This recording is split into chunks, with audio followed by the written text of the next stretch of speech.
చంద్రశేఖరేంద్ర సరస్వతి స్వామి వారిలో ఉన్న గొప్పతనం ఏమిటో తెలుసా అండి?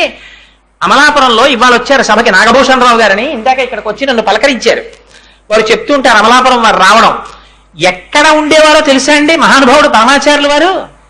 ఎక్కడ నీరు ఉంటుందో, నదులు కానీ ఏర్లు కానీ చెరువులు కానీ ఇలాంటివి ఎక్కడుంటాయో అక్కడ పెద్ద పెద్ద చెట్ల కింద కడ్డువా పరుచుకు పడుకుంటుండేవారు. ఆయన పడుకుని మరునాడు ఆ తటాకంలో స్నానం చేస్తుండేవారు. ఇప్పటికీ కొన్ని ఫొటోస్ ఉంటాయి. వారు నమస్కారం చేయడం, వారు ఆ సత్యదండాన్ని ముంచడం అడుగడుగున ధర్మమే. ఎలా నియమం పాటించాలో అలా పాటించేవారు. పరివారం నిద్రపోతుంటే 3 గంటలకి లేచి ముఖ ప్రక్షాళనం అయిపోయి అనుష్ఠానం చేసేసుకుని కమండలంలో నీళ్లు పట్టుకుని ఎవరో ఒక్కరిని ఒక చలుపు తెరిచేవారు. ఏ గుడ్డ పెట్టావు ఇలా అనేవారు. అమ్మ బాబోయ్, గురువుగారు లేచిపోయారు, అప్పుడే తెగిలిపోయారు, బయలుదేరండి అని చెప్పి వీళ్ళు ముఖ ప్రక్షాళనం చేసుకుని పడుకున్న ఆ బట్టల గుడ్డలు తీసి మూటలు కట్టుకుని అవతల గ్రామం చేరడానికి సిద్ధపడే లోపల 2 మైళ్ళ దూరం నడిచి వెళ్ళిపోయేవారు పరమాచార్యుల వారు. అప్పటికి ఎవ్వరి కోసం ఆగేవారు కాదు, వెళ్ళిపోతుండేవారు అంతే. పరివారం వెంటబడవలసిందే. అంత అలా ఉండేదైన ధర్మం అంటే. భూత భవిష్యత్ వర్తమాన కాలములను ఎంత గుర్తిరిగారంటే మహానుభావుడు, ఒకరు చెప్పక్కర్లేదు ఆయనకి, సమస్తము ఆయనకి తెలుసు. ఇది కారణజన్ముడంటే. ఇది అంత కారణజన్ముడై అంత జ్ఞాని అయి గురుగీత అంటుంది.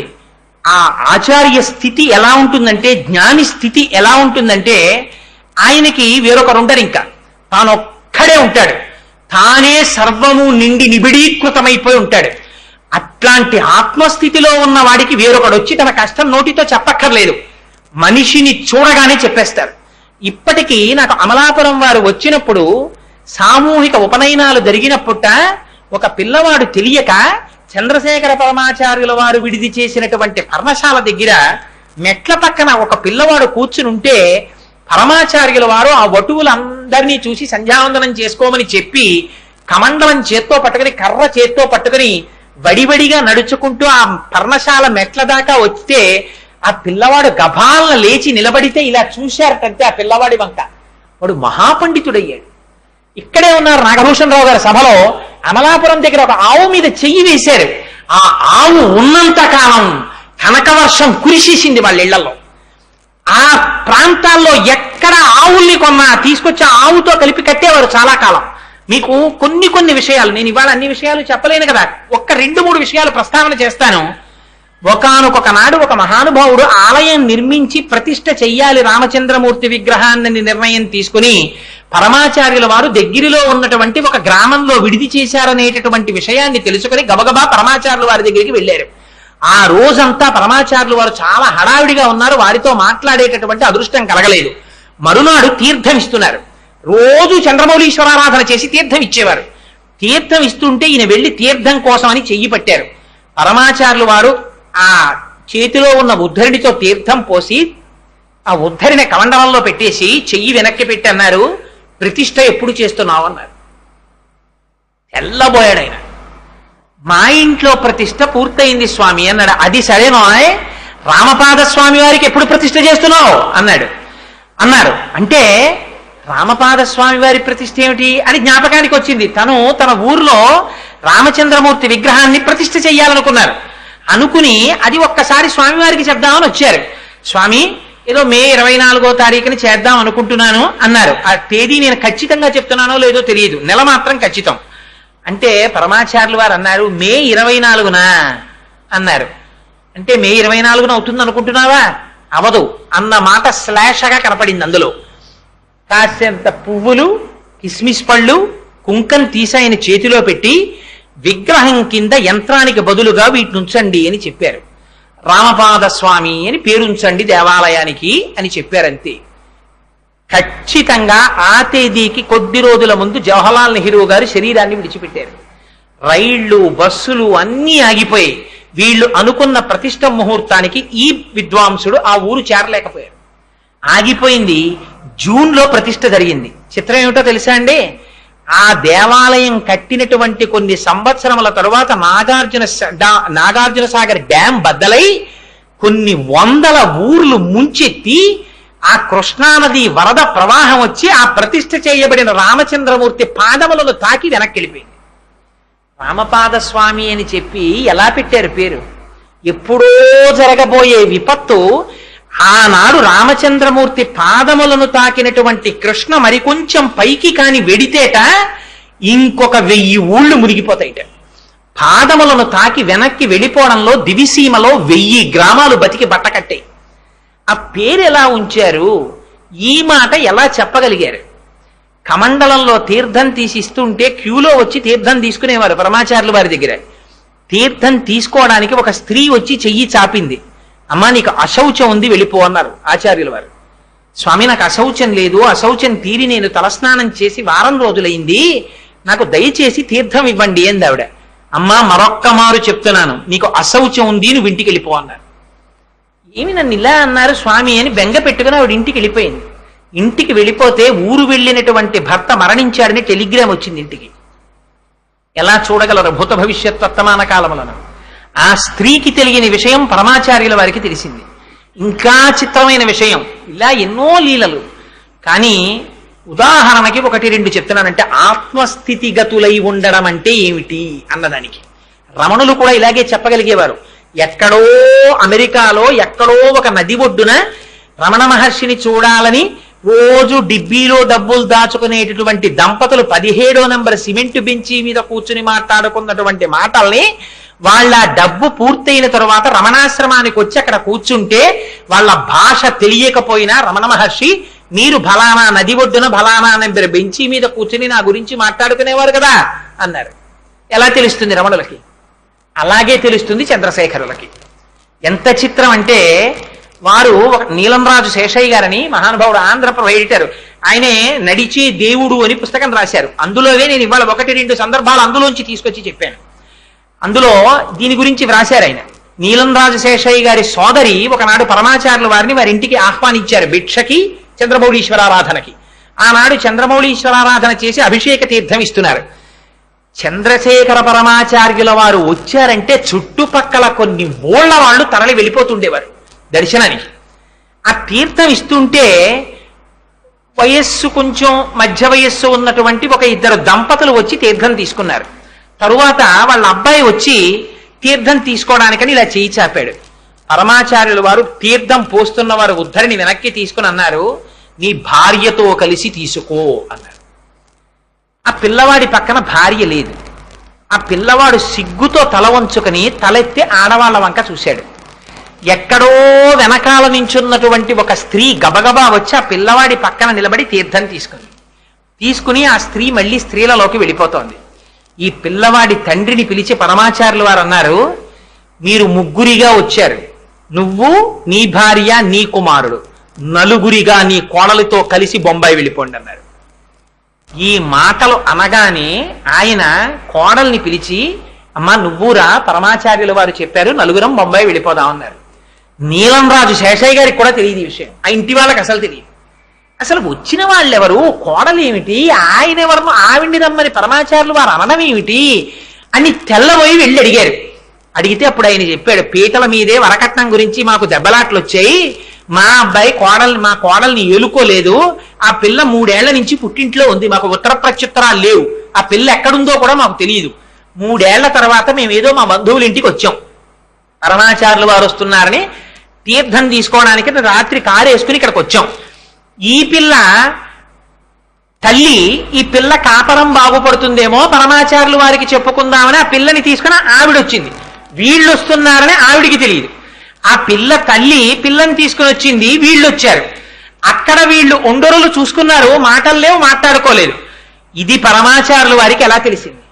ఆ తల్లి సంకల్పం చేసింది పరమాచార్యుల వారికి చెప్పుకుందామని, ఆయన నోటి వెంట వచ్చిన మాట కాపరాన్ని దిద్దేసింది. నేను చీరలు కూడా తెచ్చుకోలేదు అంది కోడలు. అమ్మ నీకు బొంబాయిలో కొంటాం, ఇది పరమాచార్యుల వారి ఆజ్ఞ, నువ్వు ఇంకా ఇంటికి వెళ్ళడానికి వీల్లేదు, మాతో వచ్చేసాయి, బొంబాయి తీసుకెళ్ళిపోతామని తీసుకెళ్ళిపోయారు. అంతే, వాళ్ళు వెళ్ళిపోయింది బొంబాయి హాయిగా. ఇలా పరమాచార్యుల వారి జీవితంలో ఎన్ని సంఘటనలు, ఎన్ని సందర్భాలు. ఆశ్చర్యకరమైన విషయం ఏమిటో తెలుసా అండి?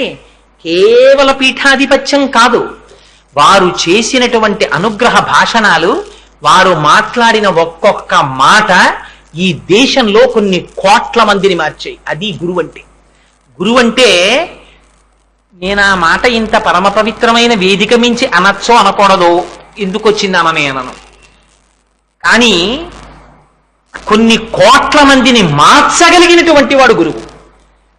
పరమాచార్యుల వారు వేదిక మీద వెళ్ళి కూర్చుంటే ఒక ఊర్లో కొన్ని వేల మంది వచ్చి 100 రూపాయల నోట్ల కట్టల దగ్గర నుంచి, బంగారపు గొలుసుల దగ్గర నుంచి, బంగారు కంచి పీఠాధిపత్యం అంటే ఏమిటో తెలుసా అండి? అమ్మవారికి అభిషేకం చేసి పీఠాధిపతులు ఇలా పైకి చూశారు. చూసి, అయ్యో ఈ అమ్మవారి గుడిపైన ఉన్న కలశాలకి బంగారు పూత పూస్తే ఎంత బాగుంటుందో, అంత బంగారం రావద్దు అన్నారంతే. ఆలయంలో ఉన్న ఆడవాళ్ళందరూ భర్తల వంక చూశారు. భర్తలు వెంటనే చేతి ఉంగరాలు తీసేశారు. ఆడవాళ్ళు ఒకరు గాజు తీసి అక్కడ పెట్టేశారు, ఒకరు మెళ్ళో గొలుసు తీసి అక్కడ పెట్టేశారు. క్షణాల మీద 10 కిలోల బంగారం అయిపోయింది. ఆ మరునాడు బంగారం కలశలకి పోతైపోయింది. ఇలా సంకల్పం చెయ్యడమే, నోటి మెంట మాట అనడమే, మళ్ళీ అంతేలా దానం చేసేసేవారు. సంఘం ఉండేది కాదు అసలు పరమాచార్యుల వారికి. వారు వచ్చి కూర్చుంటే వేదిక నిండిపోయింది బంగారంతో, సొమ్ము కట్టలతోటి నిండిపోతే పరమాచార్యుల వారు వీటన్నిటి వంక చూసి అన్నారు, నేను మీలో ఎవ్వరినైనా 1 రూపాయి తెచ్చి నాకు ఇమ్మని అడిగానా? అడగలేదు. కానీ పేద సన్యాసి కోసం మీ అందరూ ఇన్ని కానుకలు తెచ్చి నాకు ఇచ్చారు. నేను నోరు తెరిచి మిమ్మల్ని అడుగుతాను, నాకు ఒక్కటి ఇవ్వగలరా మీలో ఉన్న ప్రతివారు అని అడిగారు. ఏం కావాలి స్వామి అన్నారు. మీ అందరికీ రోజుకి 24 గంటల సమయం ఉంది కదా, ఈ పేద సన్యాసికి 2 నిమిషములు దానం చెయ్యగల. ఆసనములలోంచి లేచి నిలబడి మాకు ఉన్న ప్రతి రోజులో 2 నిమిషములు చంద్రశేఖర పరమాచార్యుల వారికి ధారపోసేస్తున్నాం అని నాకు దానం చేయండి అన్నారు. అందరూ లేచి 2 నిమిషములు పరమాచార్యుల వారికి దానం చేస్తున్నాం అన్నారు. ఇప్పుడు మీది కాదు కదా 2 నిమిషాలు, నాది. అందుకని నేను చెప్పినట్టు మీరు వినియోగించండి. 2 నిమిషములు ప్రతిరోజు భగవన్నామము చెప్పుటకు తప్ప వేరొక దానికి ఉపయోగించకండి. మీరు ప్రయాణంలో ఉండండి, కూర్చోండి, నించోండి, ఏం చేస్తుండండి, ఒక్కసారి వాచి చూడండి. 10:10 అయింది. 10:12 వరకు ఇవాళ 2 నిమిషాలు నేను చేసిన దానపు సమయాన్ని పరమాచార్యులు వారు చెప్పిన ప్రయోజనానికి వాడుతున్నాను అని 2 నిమిషాలు భగవన్నామం తప్ప వేరొకటి ఉండకూడదు. అది మీ ఇష్టం, ఏ స్వరూపం కానివ్వండి, ఏ నామం కానివ్వండి. There were no controversies. పరమాచార్యుల వారు ఎప్పుడూ కాంట్రవర్సీస్లోకి వెళ్ళలేదు. భగవన్నామని చెప్పుకోండి. ఎన్ని కోట్ల మంది ఈ జాతిలో ఉద్ధరింపబడిపోయి ఉంటారండి ఆ మాటకి. ఎంతమందిని రోజుకి 2 నిమిషాలు భగవన్నామానికి పరమాచార్యులు వారు వెచ్చింపచేశారు. ఇది గురువుల యొక్క స్థితి అంటే, ఇది కాషాయం అంటే. ఇలా పరమాచార్యుల వారు ఎంతమందిని ఉద్ధరించారో మహానుభావుడు. పెళ్లిళ్ల దగ్గర నుంచి, ఐశ్వర్యం దగ్గర నుంచి, జ్ఞానబోధ దగ్గర నుంచి, సన్యాస దీక్షల దగ్గర నుంచి ఎంతమందికి ఇన్ని ఇచ్చారో అశిధారావ్రతంగా తన సన్యాస ధర్మాన్ని తాను నిర్వర్తిస్తూ పీఠాధిపత్యాన్ని అంత జాగ్రత్తగా కాపాడుతూ 100 సంవత్సరముల వరకు శతాయుష్కులై పీఠాధిపత్యం అవిచ్ఛిన్నంగా పరంపరాగతంగా కొనసాగాలి కనుక జయేంద్ర సరస్వతి స్వామి వారిని శిష్యుడిగా స్వీకరించి, విజయేంద్ర సరస్వతి స్వామి వారిని శిష్యుడిగా స్వీకరించి, నడిచే దేవుడని పేర్గాంచి ఒకే సమయంలో భారతదేశంలో, దక్షిణ భారతదేశంలో, అందులో మనకి విచిత్రం ఏమిటో తెలుసా అండి? అయోధ్య, మధుర, మాయా, కాశీ, కాంచి, అవంతిక, పురి, ద్వారవతీ చైవ సప్తైతే మోక్షదాయక అని 7 మోక్షపురాలు. అందులో 6 ఉత్తర భారతదేశంలో ఉంటే దక్షిణ భారతదేశంలో ఉన్నది ఒక్క కంచి పట్టణమే. అటువంటి కంచి పట్టణంలో ఉన్నటువంటి పీఠానికి ఆధిపత్యం వహించినటువంటి పరమాచార్యుల వారు ఎన్నడూ కూడా 100 సంవత్సరముల జీవితంలో ఒక్క క్షణంలో కూడా తన ధర్మాన్ని అతిక్రమించి ప్రవర్తించాల. తాను సన్యాసిగా ఉన్నారు కనుక సన్యాసి ధర్మాన్నే పాటించేవారు. తప్పితే నిన్ను విరిగి మీద పడిపోనివ్వండి. వైద్యులు వచ్చి చూశారు ఆయన శరీరాన్ని. చూసి అంతా చెక్ చేసిన తరువాత ఆ పీఠం వారి వంక చూసి చెప్పబోతుంటే పరమాచార్యులు వారు అన్నారు, మీరేం చెప్పబోతున్నారో నేను చెప్తాను, నన్ను ఒక్క 5 నిమిషాలు మాట్లాడినివ్వండి అన్నారు. ఏమిటి స్వామి అన్నారు. నా 2 ఊపిరితిత్తులలో ఒక ఊపిరితిత్తి చెడిపోయింది. నాకు లోపల పెద్ద అల్సర్ పుండు పుట్టింది. నేను వేళపట్టున తినను, వేళపట్టున నిద్రపోను. అందుకని నాకు పుండు పుట్టింది. నేను అన్ని రకములైన ఆహార పదార్థములు తినడాన్ని నా శరీరము అంగీకరించదు. వీటితో పాటుగా లోపల ఉండేటటువంటి ప్రేగులు అపారమైన ఆకలి వేసినప్పుడు ఆహారము తిననటువంటి కారణం చేత మడతలు పడిపోయాయి. ఈ మడతలు పడిపోయినటువంటి కారణం చేత నా ఉదరపు గోడలలో పోట్లు వస్తూ ఉంటాయి. అందుకని మీరు నేను వేళ పట్టున ఆహారం తినాలని, ఎక్కువ విశ్రాంతి తీసుకోవాలని, ఎక్కువ తిరగకూడదని నాకు చెప్పబోతున్నారు. కానీ అలా చెప్పడానికని ప్రయత్నం చేస్తున్నటువంటి మీకు నా ధన్యవాదాలు. కానీ నేను సన్యాసిని, నేను కాషాయం కట్టుకున్నవాణ్ణి. నాకు ఈ శరీరం గురించి తాపత్రయం లేదు. ఇది పడిపోవచ్చు కాక, లోపల ఉన్న ఆత్మ నేను. అందుచేత దీని గురించి నేనే వెంపర్లాడిన నాడు, దీని సుఖాన్ని కోరుకున్న నాడు ఇంకా నేను సన్యాసినేమిటి? దీని సుఖంతో నాకు ప్రమేయం లేదు. అందుచేత మీరు చెప్పిన నియమాలు నాకు వర్తించవు. వేళపట్టున నిద్రపోవడం, ఎక్కువ నిద్రపోతూ ఉండడం, తక్కువ మంచి ఆహారం తీసుకోవడం, మందులు వేసుకోవడం, వీటితో నాకు నిమిత్తం లేదు. చిత్రం ఏమిటో తెలుసా అండి? పరమాచార్యులు వారు మా ఇంటికి భిక్షకొస్తే బాగుండు అనుకునేవాటి ఒక పండితుడు పాపం.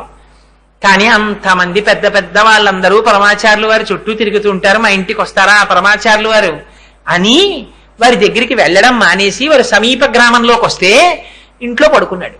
పడుకుంటే పరమాచార్యులు వారు రాత్రి 1 గంటకి మేనా వాళ్ళని లేపి శిష్యులు పల్లకీ మోసేవారు. తను నడిచన్నా వెళ్ళేవారు, శిష్యులన్నా పల్లకీలో తీసుకెళ్ళాలి. పల్లకీలో కూర్చుని వారి ఇంటి ముందుకు వెళ్ళి పల్లకీ దింపండి అన్నారు. పల్లకీ పరదాలు పైకెత్తండి అన్నారు. లోపల నిద్రపోతున్నాడు గృహస్థు. పాపం లేపకండి, నిద్రాభంగం అవుతుంది. లేచి వచ్చి నన్ను చూస్తాడు కదా, నేను రావాలని కోరుకుంటున్నాడు. కొన్ని వేల మంది ఆయన రాక కోసం చూస్తున్నారు. ఈ లోపల ఉన్నటువంటి గృహస్థుకి కల వచ్చింది తెల్లవారకట్ట. పరమాచార్యులు వారు మేనాలో తన ఇంటికి వచ్చినట్టు. ఏమిటి ఇలాంటి కల వచ్చిందని చెప్పి మంచం మీద లేచి కూర్చుని సంతోషపడిపోతున్నాడు. బయట ఏవో మాటలు వినపడుతున్నాయి. ఏమిటి మాటలని తలుపు తీశాడు. ఎదురుగుండా మేనాలో పరదా పైకెత్తి పరమాచార్యులు వారి ఇంటి సింహద్వారం వంక చూస్తున్నారు.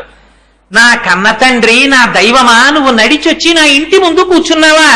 లోపలికి రాకుండా పిలిస్తే తప్ప రాకూడదని సన్యాసికి నియమం ఉందని పీఠాధిపతివని అలా ఉండిపోయావా తండ్రి అని వచ్చి సాష్టాంగదండ ప్రణామం చేసి కన్నుల వెంట నీరు కరిచాడు ఆయన. ఇది పరమాచార్యుల వారి అనుగ్రహం అంటే. ఎందరికి స్వప్నములలో సాక్షాత్కరించారో, ఎందరిని ఉద్ధరించారో మహానుభావుడు. వారి నోటి వెంట ఒక్కొక్క మాట వస్తే మహాపండితులకి సైతం అందకుండా పీఠముడులు పడిపోయినటువంటి శ్లోకాలకి వారు ఇలా కంటితో చూసేవారంతే. అలాగని ఎక్కువ మాట్లాడేవారు అనుకుంటున్నారేమో పరమాచార్యుల వారు. అలా మాట్లాడడం అలవాటైపోతుందని ప్రయత్నపూర్వకంగా మౌన దీక్షలోకి వెళ్ళిపోయేవారు. అసలు కొన్నాళ్ళు మాట్లాడేవారు కాదు.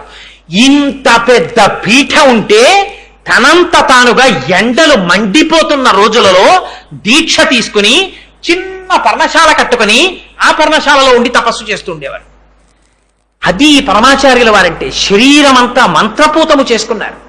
అందుచేత ఇంతకీ నేను ఈ విషయములను ఇవాళ ఎందుకు ఆయన గురించి మాట్లాడాలి అని అనుకున్నానంటే, ఒకే కాలమునందు దక్షిణ భారతదేశంలో 4 మహాపురుషులు తిరిగారు.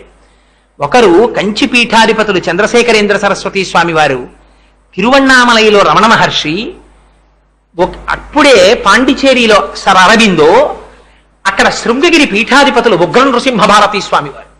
వారు ఎంత గొప్పవారంటే, ఉగ్ర నృసింహ భారతి కాలినడకన కాశీ 2 మాటలు వెళ్ళి పండితుల దగ్గర బ్రహ్మచారిగా ఉండగా విద్యాభ్యాసం చేసి వచ్చారు. కాలినడకన కాశీ వెళ్ళి. అటువంటి వారు ఎంత చిత్రమో తెలుసా అండి. వారు మధుర మీనాక్షి దేవాలయంలోకి వెళ్ళారు. వెళ్ళి మాకు లోపలికి వెళ్ళి అమ్మవారిని అర్చిస్తామన్నారు. అంటే అర్చకులు అన్నారు, మీరు లోపలికి వెళ్ళడానికి వీల్లేదు, మీరు ఎంత పీఠాధిపతులైనా సరే మీరు బయట నించోండి, మేము అర్చన చేస్తాం మీ పీఠం తరపునన్నారు. అలాగా అన్నారు. శిష్యుడి చేతిలో కొబ్బరికాయ ఉంది, ఆ కొబ్బరికాయ ఇలా ఇమ్మన్నారు. చేతిలోకి తీసుకుని కుడి చేతిలో పెట్టుకుని అమ్మవారి ఎదురుగుండా కొబ్బరికాయ పెట్టి మంత్రాలు చదివారు. అమ్మవారిలో ఉన్న జీవగల కొబ్బరికాయలోకి వెళ్ళిపోయింది. కొబ్బరికాయ చేత పట్టుకుని విడిచికి వెళ్ళిపోయారు. వెళ్ళిపోయి కొబ్బరికాయ సింహాసనం మీద పెట్టి పూజ చేసేస్తున్నారు. మధుర మీనాక్షి అమ్మవారి విగ్రహం చరిత్రలో ఎన్నడూ లేని విధంగా వెలవెలపోయి హడిలిపోయారు అర్చకులు. హడిలిపోయి పరిగెత్తుకుంటూ స్వామివారి విడిదికి పరిగెత్తారు. స్వామి మీద అపరాధం అయిపోయింది, మీరు సాక్షాత్ అమ్మవారి స్వరూపం, మిమ్మల్ని అమ్మవారి పూజ చెయ్యొద్దన్నాం, మీరు వచ్చి లోపల అర్చన చెయ్యండి, అమ్మవారి కళల్ని మళ్ళీ అమ్మవారిలోకి విడిచిపెట్టేయండి మహాప్రభు అన్నారు. అంటే మళ్ళీ వచ్చి ఆ చేతిలో ఉన్న కొబ్బరికాయలోంచి మళ్ళీ అమ్మవారిలో ఉన్న కళల్ని అమ్మవారిలోకి ప్రవేశపెట్టేశారు. అమ్మవారు కూడా వారి మాటలు వినేది, తెల్లవారి లేసి ఒక్కొక్కసారి చంద్రశేఖర పరమాచార్యుల వారు 1-2 సందర్భాల్లో మాత్రం బయటపడిపోయారు. అప్పుడు మాత్రం ఇంకా తప్పించుకునే అవకాశం లేక చిరునవ్వుతో అంగీకరించవలసి వచ్చింది. లేకపోతే డాంబికంగా బయటపడేవారు కాదు. కంచి కామాక్షి అమ్మవారితో తాను మాట్లాడతానన్న విషయాన్ని ఒక రోజు ప్రసంగవశాత్తు బయటపడ్డారు పరమాచార్యుల వారు. ఆ ఎదురుగుండా ఉన్న శిష్యుడు మంచి గట్టివాడు.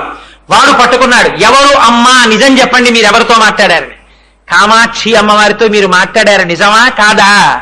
ఒకడు దేహం విడిచిపెట్టిపోయాడు, ఒకడు దేహం మీద మమకారం విడిచిపెట్టిపోతాడన్నావు. అన్నది అమ్మవారు అంటున్నారు. ఆ అన్నది కామాక్షి అమ్మవారు, అవునా కాదా అంటే ఆనాడు మాత్రం నవ్వుతూ అంగీకరించారు అవును అని. అంతటి స్థితప్రజ్ఞులు, అంతటి మహాపురుషులు. అటువంటి మహాపురుషుడు చంద్రశేఖరేంద్ర సరస్వతి స్వామివారు తనంత తానుగా కోరి తీసుకున్న సన్యాసం కాదు, గురువుల దగ్గర కూర్చుని చదువుకున్న చదువు కాదు, తపస్సు చేసి తెచ్చుకున్న ఆత్మస్థితి కాదు. కానీ ఇటువంటి స్థితికి ఎలా రాగలిగారు? ఇది కారణజన్ములంటే, ఇది గురువులంటే.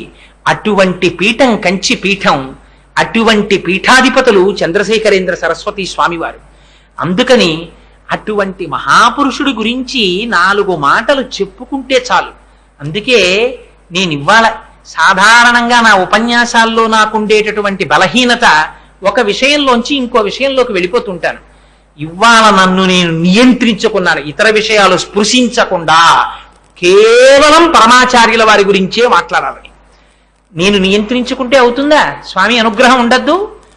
చిత్రం ఏమిటో తెలుసా అండి, అంతటి పరమాచార్యుల వారు ఎంత మాయ చేసేవారంటే అందరి మధ్యలో ఉన్నట్టు ఉండేవారు, మాయమైపోయేవారు.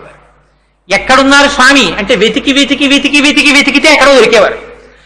శ్రీశైలంలో ఒకసారి అలా తప్పించేసుకున్నారు. ఆయన పాలధారలు పంచధారల్లో దొరికారు. ఆయన జపం చేస్తుంటే దగ్గరికి వెళ్ళి పిలవడానికి భయపడ్డారు ఆ రోజుల్లో.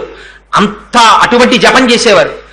అట్లాంటి పరమాచార్యుల వారు పీఠంలో ఉండగా వారి ఆరోగ్యం బాగులేదని డాక్టర్ భాస్కర్ గారని డాక్టర్ గారిని తీసుకొచ్చారు.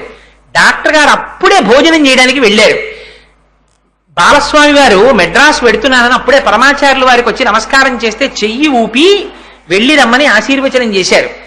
అందరూ వెళ్ళిపోయారు. ఒక్క సేవకుడు మాత్రం పక్కనున్నాడు. అతన్ని కూడా వెళ్ళి కొద్దిగా మంచినీళ్లు పట్రా అని పంపించేశారు.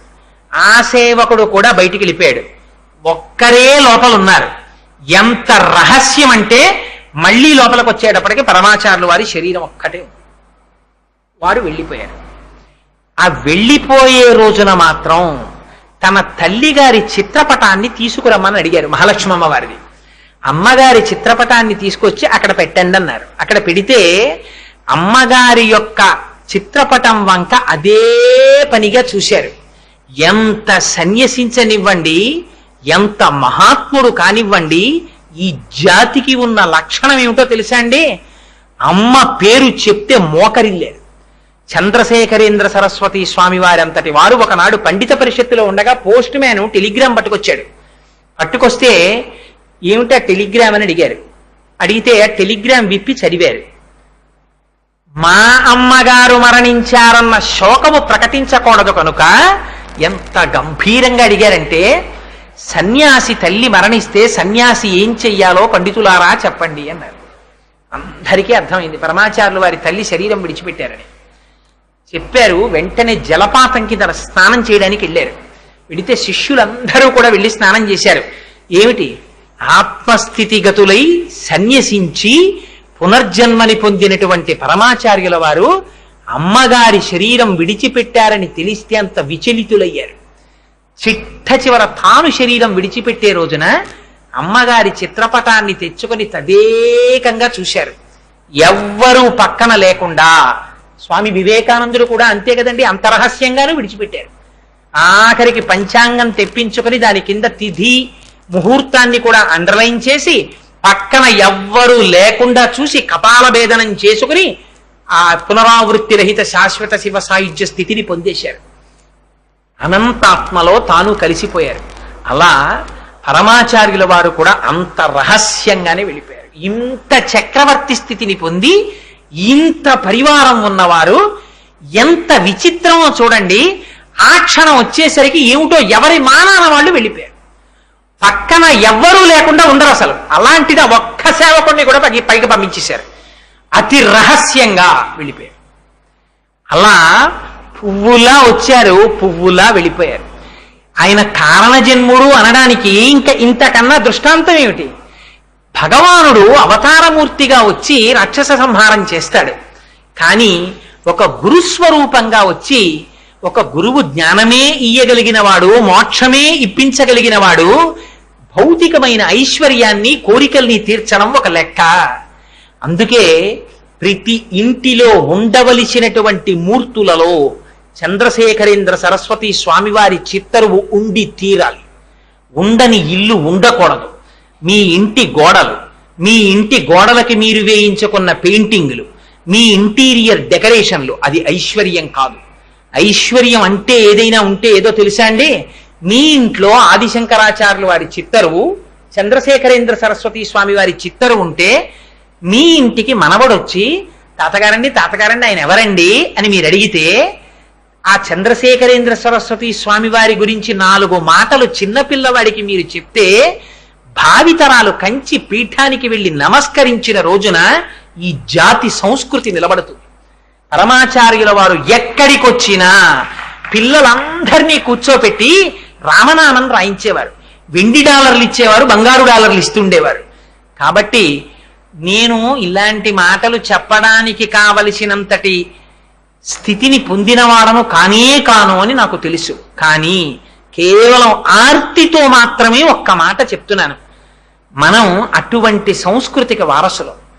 అందుకే పరమాచార్యుల వారు బహుశః అనుకుని ఉంటారు, ఒరే నిజంగా ఈ ప్రసంగానికి సంబంధించి ఎక్కడ అనౌన్స్మెంట్ లేదు, ఒక కరపత్రం వేయలేదు, ఒక దేవాలయంలో బోర్డు పెట్టలేదు. మొట్టమొదట నేను దొరగారు మాట్లాడుకుంటుండగా ఈ సంకల్పం ఉదయించింది. ఇది ఎక్కడ పెట్టాలనుకున్నాం? మా గోపి గారి ఇంట్లో అనుకున్నాం ముందు, కానీ వర్షాలు వచ్చాయి, లేకపోతే అక్కడ జరగవలసింది.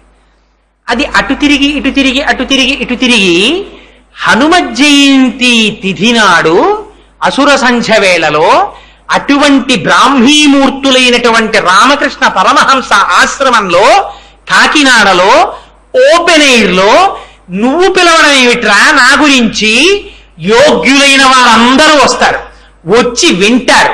నువ్వు నిమిత్త మాత్రం, నువ్వు చెప్పడం ఏమిట్రా, నువ్వు వచ్చి కూర్చో చాలు, నా గురించి పలకాలని తాపత్రయ పడుతున్నావు కనుక నీలోకి నేనే ప్రవేశించి పలికిస్తానన్నారు పరమాచార్యుల వారు. పలికించారా లేదా? అయితే వారి గురించి నేను చెప్పగలవాడనా? అందుకని నేను అంత గొప్పవాడను కాకపోయినా ఒక్క మాట, ఇది మీ అందరి దగ్గర నేను కోరుకునేటటువంటి ఒక గొప్ప కోరిక అనుకోండి, మీ ఇంటికి వచ్చి నేను అర్థించినటువంటి అభ్యర్థన అనుకోండి.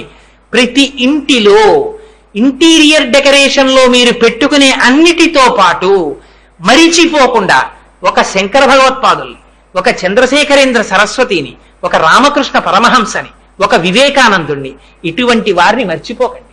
ఒక్క 6 ఫోటోలు మీరు ఇంట్లో పెట్టండి, వాళ్ళ పని వాళ్ళు చేసేస్తారు. మీరేం చెయ్యక్కర్లేదు. ఒకనాడు మీ అబ్బాయి అడుగుతాడు, ఒకనాడు మీ మనవడు అడుగుతాడు, ఒకనాడు మీ ఇంట్లో పనిచేసే పని మనిషి కూతురు అడుగుతుంది, ఎవరండి వాళ్ళు, రోజు అయ్యగారు స్నానం చేసి అక్కడ నమస్కారం పెడతారు, ఎవరండి అంటుంది. అంటే ఆనాడు మీ భార్య, మీ పిల్లలు వారా కంచి పీఠాధిపతులే చంద్రశేఖరేంద్ర సరస్వతి అని మహాపురుషులు అని ఒక్క 2 మాటలు చెప్పారనుకోండి, ఈ జాతికి కంచి పీఠానికి వెళ్ళడం అలవాటు అవుతుంది, కలకత్తా వెళ్ళడం అలవాటు అవుతుంది, రామకృష్ణ ఆశ్రమానికి వెళ్ళడం అలవాటు అవుతుంది. ఇది అలవాటైన నాడు అది భారతదేశానికి ఐశ్వర్యం, అది మన దేశపు సంస్కృతి. మన దేశపు సంస్కృతి బాహ్యమునందు ఐశ్వర్యము కాదు. అందుకని ఐశ్వర్యముతో పాటుగా ఆ సంస్కృతికి పట్టుకొమ్మగా ఈనాడు నేను చేసినటువంటి ఈ ఉపన్యాసం చేత 2 ఇళ్లల్లో పరమాచార్యుల వారి ఫోటో కనపడితే అంతకన్నా నా జీవితానికి ధన్యత వేరొకటి లేదు అని తెలియచేసుకుంటూ, ఇంతటి మహత్తరమైనటువంటి అవకాశాన్ని నాకిచ్చి ఇంత పరమ పవిత్రమైనటువంటి ప్రాంగణంలో వీడు శక్తివంతుడో కాడో, వీడేం చెప్పగలడని కూడా చూడకుండా బ్రహ్మశ్రీ తిమ్మాజీరావు గారు లాంటి పెద్దలు కూర్చుని అయ్యో చెప్పబోయ్ అని వీడిని భుజం తట్టి ప్రోత్సహించకపోతే, అయ్యో పాపం వీడు పిరికితనంతో చెప్పుకోకుండా భయపడిపోయి వెళ్ళిపోతాడేమోనని భుజం తట్టి 4 మాటలు చెప్పించి నన్ను కృతార్థుణ్ణి చేశారు. మీ అందరికీ ఈ మాట ఎందుకన్నానంటే, ఎక్కడా అడ్వర్టైజ్మెంట్ లేకపోయినా, ఎక్కడా మేము ఎవరికీ చెప్పకపోయినా ఇంతమంది వచ్చారంటే నాకు ఎంత ఆశ్చర్యంగా ఉందంటే, ఇప్పటికీ జాతికి గురువుల పట్ల, అటువంటి మహాపురుషుల పట్ల నిబద్ధత ఉంది. లేకపోతే ఇంతమంది ఒక చేతకాని వాడు మాట్లాడుతుంటే, ఆర్డర్ అయిపోతుంటే 9 అయిపోతుంటే కూర్చుని వింటున్నారంటే, ఎక్కడైనా ఎవరైనా వినడం లేదంటే అది పాత్ర దోషం తప్ప వింటున్న వాడి దోషం కాదు. అందుకని మీ అందరికీ మరొక్కసారి నా హృదయపూర్వకమైనటువంటి కృతజ్ఞతలు ఆవిష్కరిస్తూ, మంగళాశాసనపరై మదాచార్య పురోగమై సర్వైశ్చ పూర్వైరాచార్యై సత్కృతాయాస్తు మంగళం. మంగళం కోసలేంద్రాయ మహనీయ గుణాత్మనే చక్రవర్తి తనూజాయ సర్వభౌమాయ మంగళం. ఉమాకాంతాయ కాంతాయ కామితార్థప్రదాయినే శ్రీగిరీశాయ దేవాయ మలినాథాయ మంగళం. కరచరణకృతం వా కర్మ వాక్కాయజం వా శ్రవణనైనజం వా మానసం వాపరాధం విహితం వా సర్వమేత్తక్షమస్వ శివ శివ కరుణాబ్ధే శ్రీమహాదేవ శంభో. సర్వం శ్రీ ఉమామహేశ్వర పరబ్రహ్మార్పణమస్తు. స్వస్తి.